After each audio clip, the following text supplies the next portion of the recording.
ఇక్కడ ఏదైతే కాంగ్రెస్ ప్రభుత్వం వచ్చినాక ముఖ్యమంత్రి గారు రేవంత్ రెడ్డి గారు ఏదైతే హామీ ఇచ్చారో 6 గ్యారంటీల్లో భాగంగా ఈరోజు గృహజ్యోతి కింద మీకు ఈ ఇంద్రమ్మ బోరంపేట ఇంద్రమ్మ కాలనీలో మరి డిఈ గారు, ఏడీ గారు, ఏఈ గారు, లైన్మెన్స్ వాళ్ళందరూ కూడా రేవంత్ రెడ్డి గారి ప్రభుత్వం, కాంగ్రెస్ ప్రభుత్వం, deputy chief minister, electrical minister బట్టి విక్రమార్ గారి హామీ మేరకు సుమారు 800 మంది గృహజ్యోతి కింద ఇక్కడ అర్హులుగా లబ్ధి పొందినటువంటి వ్యక్తులుగా మీరందరూ కూడా ఈరోజు కాంగ్రెస్ ప్రభుత్వం ఈ మంచి కార్యక్రమాన్ని చేపట్టింది. మీకు ఒక్కొక్కరికి మీ ఇంటి నెలకు కరెంటు బిల్లు 1000 రూపాయలు వచ్చేది, 200 యూనిట్ లోపు. మరి సుమారుగా 2 సంవత్సరాల నుంచి అంటే ఎంత 12,000, 24,000 రూపాయలు ఒక్కొక్కరికి మాఫీ చేయడం జరిగింది మీ అందరికి కూడా. దీన్ని మీరు అందరు ఆలోచన చేసుకోవాలి. కాంగ్రెస్ ప్రభుత్వం రేవంత్ రెడ్డి గారు ఇచ్చినటువంటి మాటను నిలబెట్టుకున్నందుకు మనం అందరం కూడా రేవంత్ రెడ్డి గారికి, కాంగ్రెస్ ప్రభుత్వానికి కృతజ్ఞతలు తెలియాలి. రాష్ట్రంలో సుమారు 53 లక్షల కుటుంబాలు, తెలంగాణ రాష్ట్రంలో సుమారుగా 52 లక్షల చిల్లర కుటుంబాలకు ఏదైతే ప్రభుత్వం ఇస్తుందో ఇంత లబ్ధిదారులు పొందారు. వీళ్ళందరికీ కూడా 3,500 కోట్లు మరి మాఫీ చేయడం జరిగింది సంవత్సరానికి. మరి అదేవిధంగా ఈ కొత్బుల్లాపూర్ నియోజకవర్గంలో దగ్గరగా సుమారుగా 1,25,000 కుటుంబాలకు లబ్ధి చేకూరింది. అంటే సుమారుగా 5 కోట్ల రూపాయల పైచిలుకు ఈ రోజు మాఫీ చేయడం జరిగింది.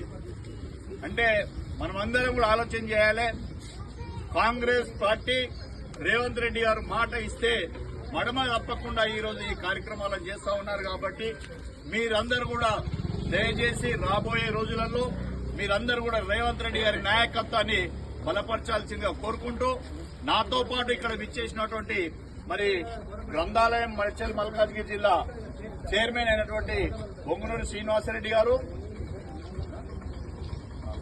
అదేవిధంగా మాజీ సర్పంచ్ మిద్దెన యాదిరెడ్డి గారు, ఎస్సీసీఎల్ చైర్మన్ సురేష్ గారు, అదేవిధంగా విజయ్ గౌడ్ గారు, జనరల్ సెక్రటరీ ఉమ్మడి మున్సిపాలిటీ, మరి నాతో పాటు వచ్చినటువంటి చాలా మంది కూడా ఇక్కడ ఉన్నారు.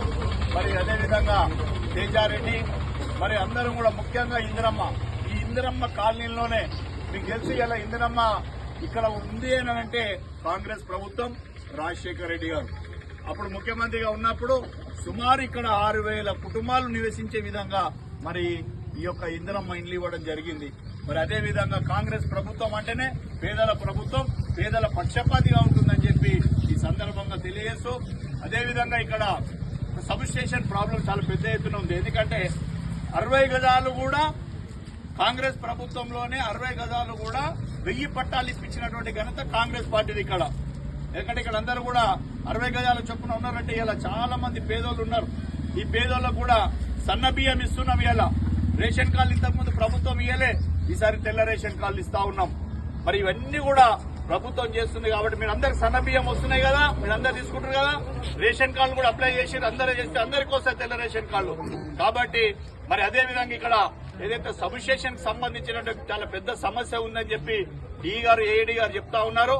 తప్పకుండా ఇక్కడ ఏదైతే 3 ఎకరాల భూమి ఉందో ఆ ప్రభుత్వ భూమిలో తప్పకుండా వారికి ముఖ్యమంత్రి గారితో మాట్లాడి సబ్ స్టేషన్ వేసే విధంగా కూడా మా ప్రయత్నం కాంగ్రెస్ పార్టీ తీసుకుంటుందని చెప్పి సందర్భంగా తెలియజేస్తూ, మీరందరూ కూడా లబ్ధి పొందిన వారందరూ కూడా ఈసారి కాంగ్రెస్ పార్టీ రేవంత్ రెడ్డి గారి నాయకత్వాన్ని దీవించాలని మిమ్మల్ని అందరినీ కోరుకుంటూ సెలవు తీసుకుంటున్నా. జై కాంగ్రెస్.